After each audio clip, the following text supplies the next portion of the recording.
నమస్కారం. ఆంధ్రప్రభ భక్తికి స్వాగతం. నేను లక్ష్మి. పిలిస్తే పలికే దైవం షిరిడి సాయిబాబా. ఆయన ఎంతో నిరాడంబరంగా జీవించారు. తన భక్తుల దగ్గర నుండి ఎప్పుడూ శ్రద్ధ, సబూరిని కోరుకునేవారు. జీవిత సత్యాలను బోధిస్తుండేవారు. షిరిడి గ్రామంలో ఫకీరులా తిరుగుతూ తన మహిమలతో, బోధనలతో ఎంతో మందికి గురువుగా మారారు. ఆయన భిక్షాటన చేసేవారు. ముఖ్యంగా షిరిడి గ్రామంలోని కొన్ని ఇళ్లకు వెళ్లి బాబా ప్రతిరోజు భిక్షను స్వీకరించేవారు. ఆ ఇళ్లు నేటికి షిరిడిలో మనం చూడొచ్చు. బయాజాబాయి సాయిబాబాను సోదరుడిగా భావించేవారు. బాబా భిక్షను స్వీకరించే ఇళ్లలో ఆమె నివాసం కూడా ఒకటి. ఇక బయాజాబాయి కుమారుడే తాత్య బాబాతో ఆడుకుంటూ ఉండేవారు. బయాజా చనిపోయే చివరి క్షణంలో తన కుమారుడైన తాత్యాను బాబాకు అప్పగించింది. దీంతో ఆ క్షణం నుంచి తాత్య బాధ్యతలను బాబానే చూసుకునేవారు. ఆయన కోసమే బాబా దేహ త్యాగం కూడా చేశారని భక్తులు నమ్ముతారు. బాబా ప్రతిరోజు ఆమె ఇంటికి భిక్షాటన కోసం వెళ్లేవారు. ఆబాదే ఆజాద్ బయామి ఆమి రోటీలావో అంటే దేవుడు నిన్ను దీవించుగాక, తల్లి బయాజా దయచేసి రొట్టె ఇవ్వండి అని అడిగేవారు. ఆమె పెట్టిన భోజనాన్ని స్వీకరించి తినేవారు బాబా. బయాజా నివాసం ఇప్పటికీ షిరిడిలో ఉండటం విశేషం. పాటిల్ కుటుంబ వారసులు ఆ ఇంట్లోనే ఉంటున్నారు. మరో ముఖ్య విషయం ఏంటంటే గతం తరహాలోనే ఇప్పటికీ ఈ ఇంటి నుంచి షిరిడిలోని బాబాకు ఆహారం వెళ్తుంటుంది.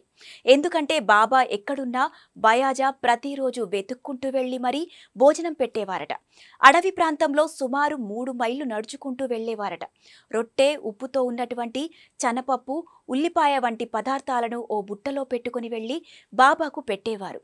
ఆయన తినేంత వరకు అక్కడే ఉండేవారు. బయాజా పెట్టిన భోజనాన్ని బాబా చాలా ఇష్టంగా తినేవారని తెలుస్తోంది.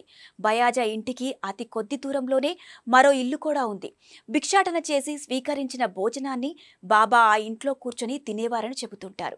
ఇది కూడా తాత్యాకోటే పాటిల్కు చెందిన ఇల్లే. ఈ ఇంటికి ఆయన పేరు మీద ఇప్పటికీ కరెంటు బిల్లు వస్తుందట. ఈ తాత్యా కోసమే సాయిబాబా దేహత్యాగం చేశారని భక్తుల ప్రగాఢ విశ్వాసం. బాబా మహా సమాధి చెందిన కొన్ని గంటలకు ఎంతో విషమంగా ఉన్న తాత్యా ఆరోగ్య స్థితి మెరుగుపడిందట.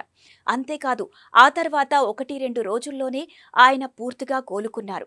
అందుకే తాత్యా ప్రాణాలను కాపాడడం కోసమే బాబా తన ప్రాణాలను అర్పించారని ప్రజలంతా భావించారు. అయితే సాయిబాబా తన జీవితాన్ని ఎందుకు అలా త్యాగం చేశారో ఆయనకు మాత్రమే తెలుసు. ఎందుకంటే ఆ భగవంతుని చర్యలు సామాన్యులకు, భక్తులకు అర్థం కావు కనుక. మరి మీరు కూడా ఎప్పుడైనా షిరిడి సాయినాథుని దర్శనానికి వెళ్తే ఈ ఇళ్లను కూడా చూడొచ్చు. బాబా తిరిగిన ప్రదేశాలు ఎన్నో ఉన్నాయి. ఇవి భక్తులకు ఆధ్యాత్మిక భావనను కలిగిస్తాయి. ఇలాంటి ఇంకెన్నో ఇంట్రెస్టింగ్ వీడియోలతో మళ్ళీ కలుద్దాం. మరిన్ని అప్డేట్స్ కోసం మా ఛానల్ని ఫాలో అవ్వండి.